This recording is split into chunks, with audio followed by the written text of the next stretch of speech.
Today we're going to count down the top 5 best Towa sets. Now what makes them the best? Well, I'm judging them based off of their overall design, the incredible pieces they come with, the playability, and just like how much they stand out from other sets. And of course, overall cool factor as well. I might factor in like 1 or 2 small story elements, but really this is more about how they look and the design of the characters. Now all of these are of course just my opinion and my choices. It's what I think is cool. You might have different thoughts and opinions on your favorite Towa, and that's awesome. I'd love to hear what your favorites are in the comments below. Let's get a discussion going. But anyway, let's get stuck into it with the best Bionicle Towa sets. Starting off in the number 5 spot, we have the legendary Towa Iruni. So Iruni came out in 2005, which was a whole year after the Towa Metru were released. At that point, LEGO was no longer making the Towa with the standard Metru frame. They'd moved on to the Hordika frame that looks a little something like this. So yeah, it was really nice to get a bit of a blast from the past and see this old design return. But this time it had some new upgrades. Iruni, as well as Norik as well, they were a bit of a pair. They had fancy new weapons with gold or silver editions. They came with an incredible shield piece, and this allowed you to actually launch that Ratuka spinner, or you could store one for safekeeping. They also had a nice chest piece on the torso. The previous Metru sets, they did not have that. But I think it really does complete the look, doesn't it? And then both sets had gold or silver armor, which I feel like is a little bit less special these days. We've had countless sets that include gold and silver pieces. But back in 2005, that was a rare and very special treat. And it just made these guys feel so much more unique and important. Now, I've picked Iruni in the number 5 spot over Norik because I always liked him just that little bit more. Dark green and old gold is so pretty, and Iruni's mask, I mean, it's so sick. These two like sharp edges that flare out at the bottom, kind of creating this like funky V shape, it just oozes cool. It might be up there as one of my favorite masks. I feel like I say that a lot, but it's really freaking cool.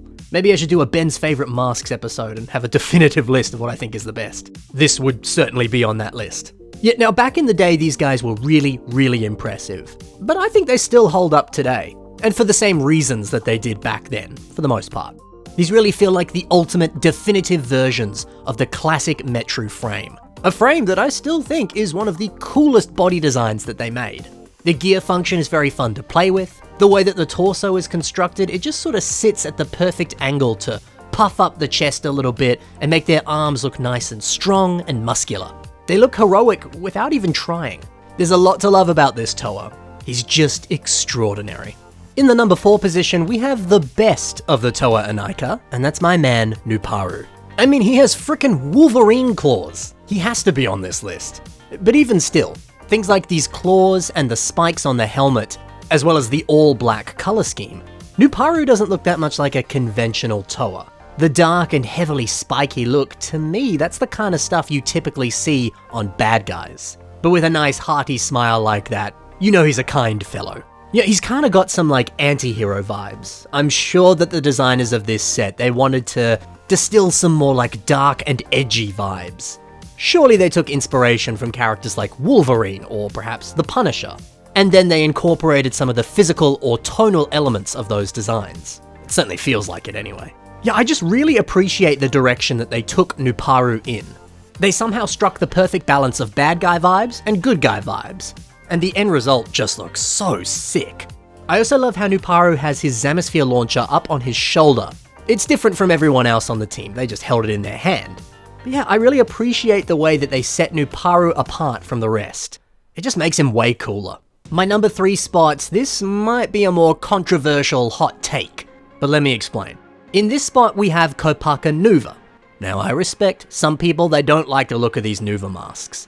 People feel that they look too like fleshy or too organic. They don't like all the curved lines and the way that it's really rounded. It looks a bit like metal skin. People don't want that. From a certain point of view, I can agree with that, although I don't mind them, I think they're cool. Certainly not my favorite masks, but they're still cool. But I want to talk about the rest of this set. One thing that I think the Towa Nuva sets did really well is that they were all given awesome looking weapons that had multiple uses. You know, Gullie's brilliant rounded weapons, she could turn those into flippers to help her swim. Tahu Nuva's fire blades, they attach onto his feet and become a lava board for him to surf on. and Kupaka's large double-sided spear that could be turned into ice skates, which is just such a fun concept, and it's a great way to help explain his elemental powers and establish the location where he lives in. I remember as a kid loving the multiple uses for all of these weapons. It was so much fun to play with. Sometimes I feel like the genius of those designs is a little forgotten these days. And also, I think that the Silver Nuva armor is a little bit underrated. It was such a great way to upgrade the classic Towa Mata body design. And today you see people using that shoulder armor and the chest armor in so many different ways. They are incredibly helpful pieces to build mocks with. Oh, and of course, Kopaka Mata and Kopaka Nuva, both of them came with shields. And they used system dishes to make these shields. This was kind of one of the first examples of combining system and Bionicle pieces together to make something truly awesome. And the fact that he's wearing silver armor and he has a shield and a weapon, they look so much like a knight, and I'm totally here for it. Now, say what you will about these masks, but literally every other square inch of this build is incredibly well designed and well thought out. What a good Towa design. Yeah, it's a shame that he doesn't have knee or elbow articulation, but whatever. This was revolutionary for the time, and I think it still holds up today. Now, in the number 2 spot, I kind of went back and forth whether I was placing this in the number 1 spot or the number 2. Maybe I should just say 1 and 2 are tied. They basically are anyway. But still, the second best Towa is G2 Gully Masters. Look, if we're talking about genius weapon design, then this one takes the cake. Gully's large trident is so cool. The huge size of it and the way she poses with it, it's awesome. But the fact that you can remove the top 2 parts and place them on her legs so that she has flippers, that's just the best. But it doesn't end there. The staff doesn't just suddenly become useless. She can turn it around, and now she has a tiny little trident, which looks equally as good on her. And it just keeps going. You can link these 2 flippers together and give her a mermaid tail. I mean, come on now. That's so many play features packed into the one set. The LEGO designers cooked with this design. And you combine that with the gear function on her back, all of these great Dark Azure CCBS shells, and the awesome mask that also comes in gold. Well, you have one of the best Towa ever. So much playability, so many incredible pieces, and possibly my favorite ever G2 mask. Everything about this is peak design. Alright, before we get to that number 1 spot, let's highlight a few honorable mentions.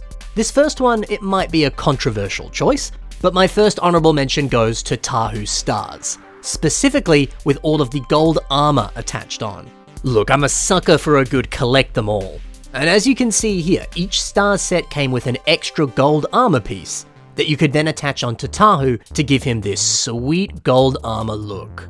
I don't know, man. Maybe LEGO just knows how to take my money, but as a kid I felt so accomplished owning every single one of these sets and putting together Golden Tahu. Thankfully the stars sets were all pretty small and pretty cheap, so it wasn't too expensive to do this. But yeah, I've always loved the aesthetic of Tahu decked out with gold. Yes, it might be a very simple build for this set, but the aesthetic is on point, and the joy I got of collecting them all, that makes this really special. Vekama Metru is also on this list, and it's mostly because of that disc launcher. A stunning trans-red disc getting shot out of a launcher that has fire on the edges? That's just way too cool. You know, the Towa of Fire always looked good, and Vekama was no exception. I mean, look at that mask. And look at these promotional images of him jumping around and attacking enemies, or just surfing on lava. This dude was the coolest. You can say the same for Taka Nuva. I just felt so attached to this set as a kid, and I still do. He was the main character of his own movie. He came with a cool sci-fi speeder bike and beautiful golden armor, as well as a sparkly mask of light. This set had it all. I love sets that just feel special to own. It's like you've uncovered some kind of rare treasure or something. That's the power of gold pieces. How lovely. The next honorable mention is another G2 set, it's Tahu Masters. Now here's a similar story to Gully. These fire swords look just excellent when he's holding them, and then they can combine together to become a surfboard for him to surf around on lava with. And they also gave him gold swords that he can hold while he's surfing around. Or you can place these on his back and he looks super cool with them there. Ugh, the best. And I said it before, Tahu always looks good with gold armor. And yeah, he looks just as good here. Tahu is the best. And our final honorable mention is Motoro Anika. The trans blue and the white color scheme, it's very pretty. I remember that was such a surprise when I first bought this set. I knew it was there, but it wasn't until I built it that I realized it was so pretty. And Motoro's sword has always been my favorite. It's got some nice qualities of like a great sword. There's something that's just very noble and heroic about it. And Motoro was always like front and center in some of the promotional imagery.